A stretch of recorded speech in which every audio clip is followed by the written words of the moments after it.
किसी ने बड़े कमाल की बात कही है कि जिंदगी में हर पल इंसान को जीत चाहिए, लेकिन फूलों की दुकान वो दुकान है जहां जाकर के इंसान अपने लिए हार मांगता है। हाय गाइस, मेरा नाम है आरजे कार्तिक। एक छोटी सी कहानी। ये कहानी 6 साल के सैंडर्स की, जिनका बचपन खास नहीं रहा। सैंडर्स का जन्म हुआ था अमेरिका के इंडियाना के हेनरीविल में।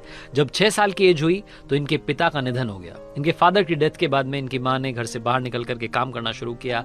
वो एक टमाटर फैक्ट्री में जाकर के काम करती थी। सुबह जाती थी, शाम में आती थी। अब दिन में बच्चों को भूख लगती, खाना कौन बनाता? तो सैंडर्स ने, जो कि अपने भाई बहनों में सबसे बड़े थे, इन्होंने घर में खाना बनाना शुरू किया। इतनी नन्ही मुन्नी एज में छोटा सा बच्चा अपने भाई बहनों के लिए खाना बनाता था।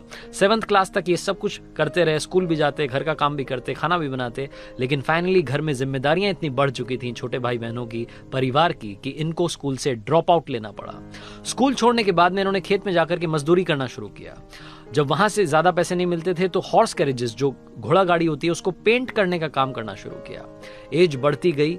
16 ईयर्स की एज में जो सैंडर्स था, इन्होंने अपने डॉक्यूमेंट्स में गड़बड़ी करके, अपनी एज छुपा करके यूएस की आर्मी में दाखिला ले लिया। वहां जाकर के नौकरी करने लगे, उसे ज्वाइन कर लिया। लेकिन 1 साल के अंदर इनकी गड़बड़ी पकड़ में आ गई और इनको सेना से बाहर कर दिया गया। उसके बाद में रेलवे में जाकर के मजदूर का काम करने लगे। वहां पर एक दिन एक कोवर्कर से झगड़ा हुआ और उसके बाद वहां से भी नौकरी से निकाल दिया गया। लेकिन बंदे ने हार नहीं मानी। सैंडर्स को लगा कि अभी भी मुझे काफी कुछ अचीव करना है। एक यूनिवर्सिटी में जाकर के पढ़ाई करने लगे, लॉ की, एडवोकेट बने। लेकिन एक लीगल केस में फाइट थोड़ी ज्यादा गंदी चली गई और इस चक्कर में अपना लीगल केस और इसी के साथ में जो लीगल करियर था, दोनों तबाह कर लिया। हर तरफ से डिसअपॉइंटेड होने के बाद सैंडर्स अपने होम टाउन वापस अपनी माँ के पास गए। वहां जाकर के भी माँ से कहा कि माँ, हर पल मुझे हार मिल रही है, लेकिन मैं हार नहीं मानूंगा। इंश्योरेंस एजेंट का काम करना शुरू किया। घर घर जाकर के इंश्योरेंस पॉलिसी बेचना शुरू किया। सैंडर्स ये काम कर रहे थे, करियर थोड़ा सा ट्रैक पर आ रहा था। लेकिन एक दिन ऑर्डर फॉलो नहीं किया और इनके बॉस ने इन्हें नौकरी से निकाल दिया। 1920 में सैंडर्स ने एक फेरी बोट बनाने का काम शुरू किया, नाव बनाने की कंपनी शुरू की। उसमें इन्हें इंस्टेंट सक्सेस मिली। वहां से थोड़ा सा पैसा आया तो इनको लगा कि कुछ और बिजनेस करना चाहिए। केमिकल लैंप्स बनाने का इन्होंने काम शुरू किया। ये केमिकल लैंप बना ही रहे थे, उसको अच्छा करना ही चाह रहे थे कि अचानक से एक कंपनी, बड़ी कंपनी, इसी प्रोडक्ट को मार्केट में लेकर के आई और उनके केमिकल लैंप्स बहुत बेहतर क्वालिटी के थे। सैंडर्स को समझ में आ गया कि हम कहीं भी टिकने वाले नहीं है। सैंडर्स ने वो काम भी शुरू करने से पहले ही बंद कर दिया। 40 साल की जब एज हुई सैंडर्स की, तो इन्हें एक फ्यूल स्टेशन पर काम मिला। वहां जाकर के नौकरी करने लगे, थोड़ा बहुत पैसा आने लगा। लेकिन रिसेशन की वजह से वो फ्यूल पंप भी बंद हो गया। फॉर्चुनेटली कहिए, इनका भाग्य कहिए, उसी साल एक सर्विस स्टेशन इन्हें रेंट फ्री ऑफर के साथ में ऑफर किया किसी ने और कहा कि आप इसको चलाइए, जो भी आपकी सेल होगी उससे प्रॉफिट आप हमें शेयर कर लीजिएगा। इनको ये तो समझ में आ चुका था कि इस काम के भरोसे इनका काम नहीं चल पाएगा, तो सर्विस स्टेशन के पास में ही एक स्टॉल लगाई और जो बचपन से इनकी हॉबी थी कुकिंग की, उसे डेवलप करने लगे। फ्राइड चिकन इन्होंने वहां बनाना शुरू किया। जो भी वहां आता था उसको फ्राइड चिकन मुफ्त में खिलाते थे। मुफ्त में ये मील सर्व करने लगे और धीरे धीरे लोगों को स्वाद चढ़ने लगा। उसके बाद में सड़क किनारे अपना एक छोटा सा रेस्टोरेंट ओपन किया। वहां धीरे धीरे भीड़ जो थी बढ़ने लगी। एक बार एक गवर्नर वहां से निकले और उन्होंने जब ब्रेकफास्ट किया, जब उन्होंने फ्राइड चिकन खाया तो उनको मजा आ गया। उन्होंने कहा कि अब से इसका नाम जो है केंटकी कर्नल नाम है, और इसी नाम से वो जो डिश थी वो धीरे धीरे पॉपुलर होने लगी।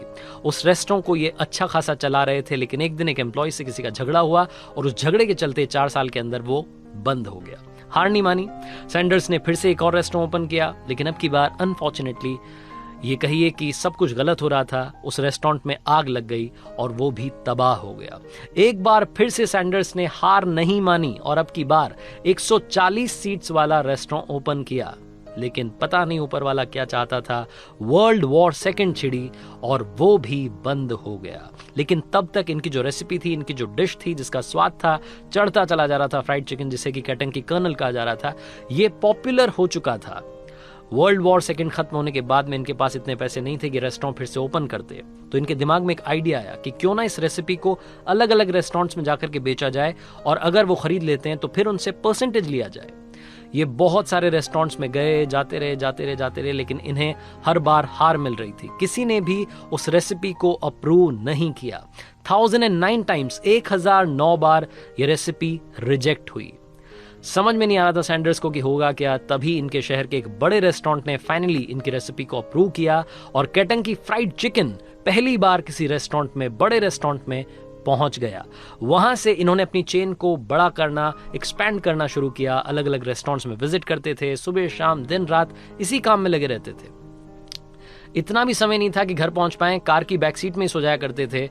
और सैंडर्स अपनी जिंदगी के उन संघर्ष के दिनों में अपने ब्रांड को बनाने में लगे हुए थे। 1964 तक KFC की 600 ब्रांचेस ओपन हो चुकी थी, एक कंपनी बन चुकी थी, केंटकी फ्राइड चिकन यानी कि KFC। 1969 में स्टॉक एक्सचेंज, न्यूयॉर्क के स्टॉक एक्सचेंज में ये नाम गूंजने लगा और सैंडर्स जो थे वो धीरे धीरे बहुत बड़े बिजनेसमैन बनते जा रहे थे। कब 600 से 3500, 3500 ये ब्रांचेस हो गई, इन्हें खुद मालूम नहीं चला। अलग अलग देशों में ये ब्रांड जो था एक्सपैंड हो रहा था। पहला इंटरनेशनल फास्ट फूड चेन बनी जो कि धीरे धीरे अलग अलग कंट्रीज में एक्सपैंड हो रही थी। यूएस के बाद में UK, कनाडा, मैक्सिको, जमैका, अलग अलग देशों में ये international fast food chain expand होती जा रही थी। 16 दिसंबर 1980, 16 दिसंबर 1980, जब सैंडर्स 90 साल के थे तब उन्होंने आखिरी सांस ली। और ये फैक्ट आपको बता रहा हूं कि उस वक्त जब उन्होंने आखिरी सांस ली, उनकी KFC जो थी दुनिया में 6000 जगहों पर, 6000 ब्रांचेस में पहुंच चुकी थी। 6000 ब्रांचेस KFC की हो चुकी थी। और आज की बात करूं, 2019 तक का डेटा बोलता है कि KFC की 24,000 से ज्यादा आउटलेट्स है। इनका चेहरा हमेशा आप KFC के लोगों पर देखते हैं, फ्रेंच कट दाढ़ी और वो वेस्टर्न टाई लगाए हुए जो अंकल हैं, इन्हीं का नाम है कर्नल हार्लैंड डेविड सैंडर्स, जिनको कि आज हम सलाम करते हैं और धन्यवाद करते हैं। इन्होंने हमें सिखाया कि जिंदगी में बार बार हार मिले तो किस तरीके से जीत का रास्ता तय करना है। कर्नल हार्लैंड डेविड सैंडर्स की कहानी जो आप लोगों को, हम लोगों को एक बहुत बड़ा मैसेज देती है। मुझे काफी सारे दोस्त कहते हैं कि बार बार हार मिल रही है, एक बार फेल नहीं हो रहे हैं, बार बार फेल हो रहे हैं, क्या करें। ये कहानी बार बार देखिएगा, अपने आप को एनर्जाइज फील करवाइएगा और सोचिएगा कि जब सैंडर्स, जिसकी लाइफ में इतनी सारी मुसीबतें आई, उसने हार नहीं मानी, उन्होंने अपना नाम रोशन किया और आज उनकी फोटो, उनका चेहरा, उनका ब्रांड दुनिया भर में मशहूर है, तो आप क्यों नहीं मशहूर हो सकते। अपने ऊपर यकीन रखिए। अगर हार लगातार मिल रही है तो हमेशा याद रखना, हारोगे नहीं तो सीखोगे कैसे, और सीखोगे नहीं तो जीतोगे कैसे। इसीलिए RJ कार्तिक कहता है, कर दिखाओ कुछ ऐसा कि दुनिया करना चाहे आपके जैसा। हर सोमवार सुबह 9:30 बजे मेरे YouTube चैनल पर, Instagram हैंडल पर, Facebook पेज पर देखिए एक नई कहानी।